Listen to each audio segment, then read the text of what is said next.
Rapport ippubblikat mill-Bank Ċentrali ta' Malta jindika li l-ġid li qed joħloq il-pajjiż se jkompli jonqos mhux biss din is-sena iżda anke fis-sentejn li ġejjin biċ-ċifri juru slowdown fl-ekonomija ta' pajjiżna.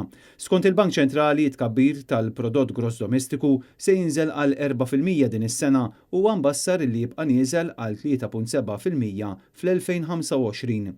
Fl-istess waqt id-dejn tal-pajjiż qed ikompli jisplodi l fuq bit-tbassir illi jitla sa 55% s-sena d-dieħla.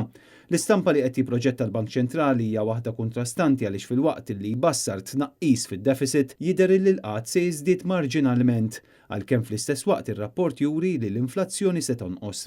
Il-Bank Ċentrali xorta qed jgħid li l-inflazzjoni tista' tkun aktar persistenti mill-mistenni fit-tbassir u tista' tkompli tiġi affettwata minn effetti indiretti u minn żidiet fil-prezzijiet tal-prodotti.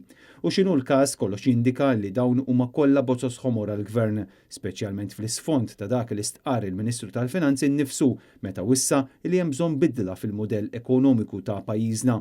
Iżda quddiem dan kollu Roberta Bela u Silvio Xkembri qed jibqgħu ostinati bil-pożizzjoni tagħhom li l-mudell preżenti qed jaħdem u skont huma hemm bżonn biss aġġustamenti jew diversifikazzjoni.